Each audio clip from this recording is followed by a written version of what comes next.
people wanted change. They were fed up of the way things were and they wanted change. I suppose they voted for change. मैं समझता हूं कि ये बहुत clearly Kejriwal ji की personal standing बहुत इरोड हो गई थी।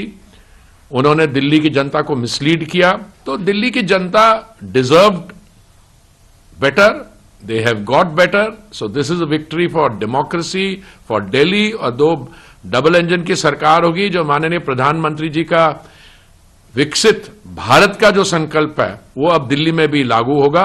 मोहल्ला क्लीनिंग में जाके देख के आया हूं, कोई मोहल्ला क्लीनिंग में आदमी थोड़ी है, जानवर है वहां पे। गए गाय भैंस कुत्ते ये चीजें हैं। स्कूल आप देख लो, पंजाब में भी वही हाल है। जब बीजेपी बनेगी, यहां से पंजाब का कोई बच्चा भी किसी को 50 लाख घर बेच के, जायदाद जमीन बेच के बाहर नहीं जाना पड़ेगा, यहीं उसे काम मिलेगा। ये नरेंद्र मोदी जी की सोच है, ये हमारी सोच है। I think it was very obvious from all our meetings in Delhi and whichever people I was meeting that people wanted change. They were fed up of the way things were and they wanted change. I suppose they voted for change. My congratulations to all those who have won. And for the rest of us, it just means we have to work harder and we have to stay there, be on the ground and be responsive to the people's issues. Thank you. के साथ ही पूरे campaigning में क्या करेंगे? मैं सभी का धन्यवाद करना चाहूँगी, सभी नई दिल्ली वासियों का धन्यवाद करना चाहूँगी। हाँ जी, आप सबका आशीर्वाद, आप सबका प्यार, आज पापा जो जीत रहे हैं वो आप सबके समर्थन के साथ जीत रहे हैं और एक बार फिर आप सबका बहुत बहुत धन्यवाद। क्या वजह रहा है जो इतना प्रचंड बहुमत जो है बीजेपी को मिला है और साथ में नई दिल्ली की सीट पर भी आप कैंपेनिंग में थे, लोगों की क्या कंप्लेंट है? देखिए, जब 11 साल झूठ से कोई सरकार चलाएगा, जब लोगों को फुसलाएगा, उनकी बातें नहीं सुनेगा, तब लोग उसको एक बार मौका और दे सकते हैं। दूसरी बार मौका देना, ये गलती दिल्ली वाली नहीं करेंगे और उन्होंने नहीं करी है। हमारी जो बहुमत से सरकार बनी है वो बहुत एक्सपेक्टेड थी। जब आप लोगों की शिकायतें सुनते हैं, उन लोगों की जो दिक्कतें सुनते हैं, उसके बाद एक्सपेक्टेड था। मीडिया वाले कह रहे थे कि शायद पलट जाएगा इलेक्शन, लेकिन जैसे हम देख सकते हैं बहुत क्लियर कट विक्ट्री है। पापा की भी बहुत क्लियर कट विक्ट्री है, सुबह से लीड में चल रहे हैं और आप सबके समर्थन के लिए वापस धन्यवाद। Thank you. जिस तरह से अकाउंट खुला था शुरुआत में, जब ट्रेंड कर की तरफ लगातार बढ़ रहे हैं, तो उस वक्त की स्थिति क्या थी? सब बहुत टेंस थे, लेकिन जैसा हम तीनों ने 4 दिन पहले भी बोला था, बहुत क्लियर कट विक्ट्री आएगी, बस सही वक्त का इंतजार था। दिल्ली वाले समझ गए कौन उनका मजाक उड़ा रहा है, कौन उनकी भावनाओं के साथ खेल रहा है। इस बार दिल्ली ने झूठ को विक्ट्री नहीं दी। लगातार हनुमान चालीसा चल रहा है घर में। पापा बहुत बड़े भक्त हैं हनुमान जी के और हनुमान जी का साथ है, इसलिए हमें ये विक्ट्री मिली है। बस अब जीत के बाद क्या करेंगे आप?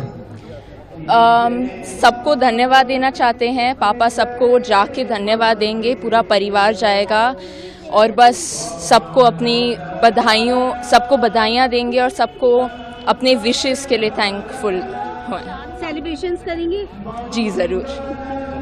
दिल्ली के नागरिक, दिल्ली के वोटर्स को सल्यूट करता हूं। उनको मैं समझता हूं कि ये सही माने में भारतीय जनता पार्टी की और माननीय प्रधानमंत्री जी के नेतृत्व में जो भारतीय जनता पार्टी और कार्यकर्ताओं ने जो जीत हासिल की है बहुत शानदार है।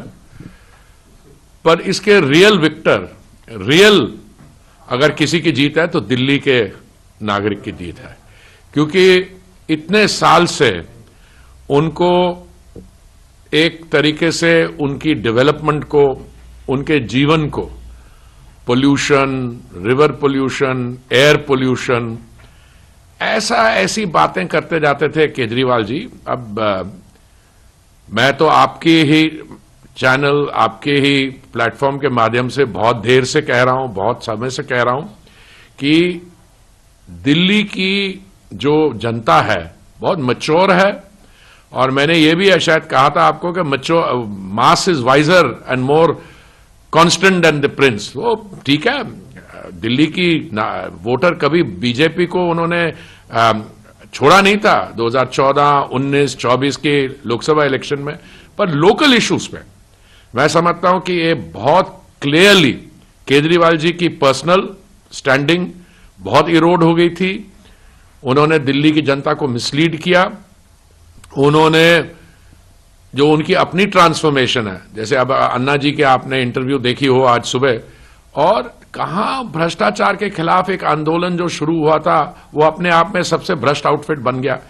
तो दिल्ली की जनता deserved better, they have got better, so this is a victory for democracy, for Delhi. और दो डबल इंजन की सरकार होगी, जो माननीय प्रधानमंत्री जी का विकसित भारत का जो संकल्प है वो अब दिल्ली में भी लागू होगा। और दिल्ली आने वाले जल्दी में ही 3 साल के अंदर, मैं बताता हूं, जो हमने ये वादा किया है कि रिवर फ्रंट को, साबरमती रिवर फ्रंट या बाकी जो शानदार ऐसे रिवर फ्रंट्स है भारत में और बाहर, वैसे कर देंगे। और दिल्ली जनता will be delivered, they have been delivered. आपदा से मैं उनको सबको बधाई देना चाहता हूं। सर, जो मुख्य रूप से अगर आम आदमी पार्टी के वोटर्स माने जाते थे, ये कहा जाता था कि जो स्लम एरियाज हैं या फिर जो मुस्लिम डोमिनेटेड एरिया है, लेकिन वहां पर भी हम देख रहे हैं कि आप लोगों की प्रचंड जीत। देखिए शुरू से हम कहते आ रहे हैं कि ये जो हमारे बहन भाई जो बेचारे क्लस्टर्स में रहते हैं, बेचारे मतलब क्लस्टर्स में रहते हैं, उनको कहते हैं जी बड़े गरीब, इकोनॉमिकली वीकर सेक्शन। भाई साहब, आपकी नीतियां खराब थी, इसलिए वो लोग वहां पे जाके उनको बसना पड़ा। पर माननीय प्रधानमंत्री जी ने, हमारी पार्टी ने कहा उनको जो भी सुविधाएं पहले से मिलती आ रही हैं वो मिलती रहेंगी, पर उसके अलावा हम क्या करेंगे। अभी आप देखिए, एक 3 सेक्शंस हैं जनरली, मैं कहूं, एक तो जो क्लस्टर्स में रहते हैं, दूसरा जो अनऑथोराइज कॉलोनीज में रहते हैं, और तीसरा जो हमारी माइनॉरिटी कम्युनिटी की वोट है। उसमें मैं मुस्लिम कम्युनिटी भी, मेरे सिख कम्युनिटी में, हमारे पंजाबी, सबको अगर मैं देखा जाए, तीनों में बहुत ही सिग्निफिकेंट भारतीय जनता पार्टी ने इनरोड्स किए। जहां तक अनऑथराइज कॉलोनीज में जो लोग बसे हुए हैं, आपको याद होगा जब मैं उस मंत्रालय के साथ जुड़ा होता कुछ ही एक साल पहले, तो हमने कालका जी में, मुझे याद है, 3200 आवास उनको बना के दिए। बिदूरी जी की कैंपेन वहां से इस बारी शुरू हुई थी। अभी कुछ ही महीने पहले जेलर वाला बाग में 1800 आवास फ्लैट्स बना के दिए। माननीय प्रधानमंत्री जी ने पिछले 10 साल में 4 करोड़ हमारे भाइयों और बहनों को, जिसमें मालिकाना हक बहनों का है, आवास दिलवाए। जब उन्होंने फिर 2024 में दायित्व संभाला, उन्होंने कहा 3 करोड़ और बना के देंगे। तो एक तरह तो मोदी जी का ये डेवलपमेंट मॉडल है। और उसके तरफ इन्होंने क्या किया कि इन्होंने दिल्ली में जो देश भर में केंद्र सरकार की योजनाएं, उनको लागू ही नहीं करने दिया। अब आयुष्मान भारत जैसी योजना, तो इस बारी कहा कि ठीक है, आप कहते हैं आपके मोहल्ला क्लिनिक वर्ल्ड क्लास हैं, हम उनको छेड़ते नहीं, पर उसमें जो करप्शन है वो बंद कर देंगे। पर दिल्ली के हर एक नागरिक को अब आयुष्मान भारत योजना के तहत 10 लाख रुपए एक वर्ष में परिवार को ये सुविधा मिलेगी। देखिए, मैं आपके माध्यम से सिर्फ फिर मैं दिल्ली वासियों को बधाई देना चाहता हूं, भारतीय जनता पार्टी के कार्यकर्ताओं को बधाई देना चाहता हूं। इस बारी पूरे उन्होंने कोई कसर छोड़ी नहीं। और तभी आपने जो बोला क्लस्टर्स में, आप देखिए वहां पे क्या वोट पड़े। हमारी तो 6 हमारे जो एरियाज हैं जहां पे 10% सिख वोट्स, 10% से ज्यादा, वहां पे भारतीय जनता पार्टी की शानदार शोइंग हुई है। जो हमारी कोई पंजाबी कम्युनिटी है जहां पे 10% ज्यादा, वहां पे भी 22 में से 19 में बीजेपी लीड की है। तो चाहे क्लस्टर हो, माइनॉरिटी स्ट्रांग होल्ड्स हो जहां पे ज्यादा वोट है, तो नतीजे बता रहे हैं। बहुत बड़ा मौका दिल्ली वालों ने केजरीवाल साहब को और आम आदमी को दिया, कोई इसमें शक नहीं है। अब जब उनको इतना मौका मिला हो, तो उसमें मैं तो अब हर जगह इलेक्शन में इस बार मोबिलाइज करने, चाहे हमारे पंजाबी हों, चाहे सिख हों, चाहे बाकी कॉन्स्टिट्यूंसी में, हर जगह गया। और कहीं भी आप अगर देख लोगे, 4 तरह रंग का पानी आता है। घंटे पहले और, 2 घंटे बाद और, 3 घंटे बाद और। तो दिन 2, 3 दिन, 4 दिन का पानी इकट्ठा भर के रखते हैं। भी अब चौथे दिन दोबारा पानी की बारी आएगी साफ की। और उसके बाद कोई खंबा देख लो जिस पे केजरीवाल साहब चढ़े थे ना एक बार खंबे पे, वो खंबों पे आप दिल्ली हजारों, एक खंबे पे हजारों तरह की तारें हैं जो उस पे झूठ रही होती हैं। ये नहीं पता आगे नीचे आदमी जा रहा है कोई 3 व्हीलर पे, कोई रिक्शा पे, कोई पैदल, कोई स्कूटर पे, कोई तार कब सिर पे लग जाए तो भगवान को प्यारा हो जाए। और कहीं भी कोई अंडर ब्रिज हैं, ओवर ब्रिज हैं, किसी का कोई हाल नहीं, सीधे स्कूटर गाड़ियां, कोई प्रबंध ही नहीं है, नीचे आ रही हैं। और दूसरी बात जो बड़ी दिक्कत थी, जैसे हर देश के कोने कोने में नरेंद्र मोदी जी के सरकार डेवलपमेंट कर रही है, ये आदमी उस डेवलपमेंट को रोक के बैठा था। ऑपोजिशन चीफ मिनिस्टर और भी होते हैं, पर इस जो आज तीसरी ताकत बनने जा रही है दुनिया की, उसकी कैपिटल, अगर ये पॉलिटिक्स हो, आप कवर करते रहे हो सारी पॉलिटिक्स, सारी पार्टियों लड़ किस बात कह रही थी? झुग्गियों के ऊपर, भी झुग्गी को ऐसे कर देंगे, झुग्गी को ऐसे कर देंगे। अगर नेशनल कैपिटल में एक लड़ाई झुग्गियों की हो तो आप अंदाजा लगा लिए किस स्थिति में दिल्ली था। तो वो बदलाव जो इस बार लोगों ने फैसला किया, और ये बदलाव ये नहीं है कोई, हर जाट ने, हर पंजाबी ने, हर सिख ने, हर पूर्वांचली ने, हर ने बहुत जबरदस्त वोटिंग जो है की है। तो मैं मतलब अब बारी पंजाब की है। केजरीवाल और सिसोदिया जी और आतिशी, इनका तो अब chief minister house Sheesh Mahal खाली हो गए, लोगों ने करवाए, हम कुछ नहीं है। लेकिन अब अगली बारी भगवंत मान, जो दिल्ली में मेरे ख्याल से जिस कॉन्स्टिट्यूंसी में ये भांड गया है, जिस कॉन्स्टिट्यूंसी में ये पहुंचा है, वहां पे सफाई हुई है। और बादशाहों की तरह कैंडिडेट भी इसके साथ नहीं लग सकता कोई। और इस तरीके से ऊपर से फूल फेंके जा रहे हैं और खड़े हैं जैसे कोई महाराजा आशीष महल का खड़ा हो। तो अब यहां पे चंडीगढ़ में भगवंत मान अपना सामान बांधना शुरू कर दे।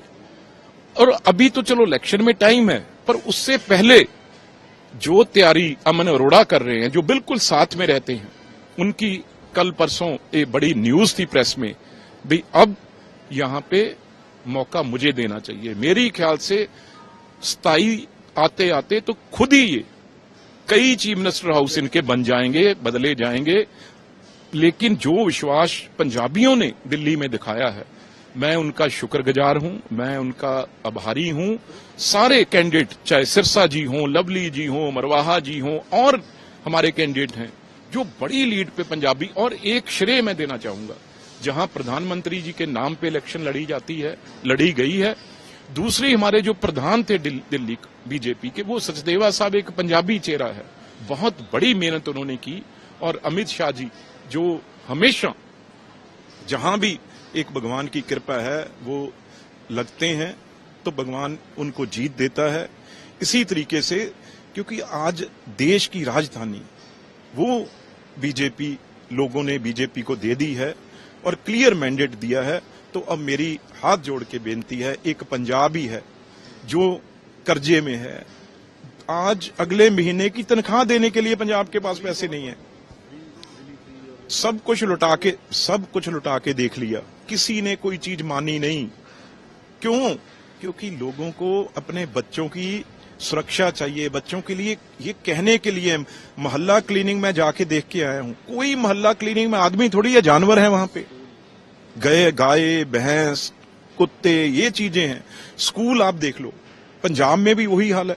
अरे डेटा आया है, दिल्ली में ये हाल था, यहां भी डेटा आया है, तकरीबन 70% पंजाब के स्कूल प्रिंसिपल के बगैर हैं। सीनियर सेकेंडरी स्कूल जो लुधियाना में और जगह, हर जगह प्रिंसिपल नहीं है।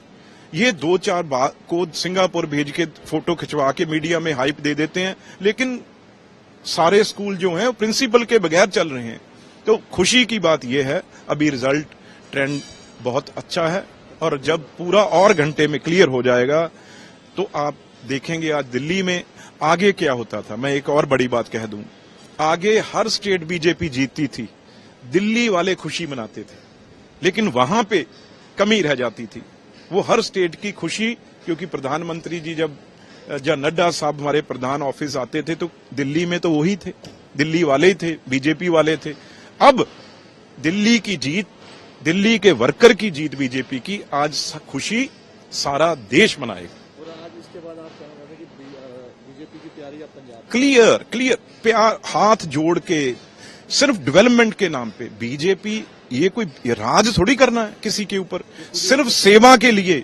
अब हरियाणा देख लिया, साथ लगता है राजस्थान देख लिया, उत्तराखंड देख लिया, कोई ऐसी स्टेट है, बिहार ले लो, मध्य प्रदेश ले लो, उड़ीसा ले लो, महाराष्ट्र ले लो, कोई स्टेट है अगर सब बना रहे हैं तो इसके पीछे कोई डेवलपमेंट की बात ही होगी ना। तो हमने सिर्फ किसी मजहब पे, जात पे, किसी पे इलेक्शन नहीं लड़नी, हमने सिर्फ इलेक्शन पंजाब में जैसे सब जगह लड़ी जाती है डेवलपमेंट के नाम पे, कि पंजाब बहुत पीछे रह गया भाई। पंजाब आज आपने देखा ही है ना कैसे जहाज भर भर के बाहर से आ रहे हैं, वो बच्चे बाहर जाएं क्यों? जब बीजेपी बनेगी यहां से पंजाब का कोई बच्चा भी किसी को 50 लाख घर बेच के, जायदाद जमीन बेच के बाहर नहीं जाना पड़ेगा, यहीं उसे काम मिलेगा। ये नरेंद्र मोदी जी की सोच है, ये हमारी सोच है।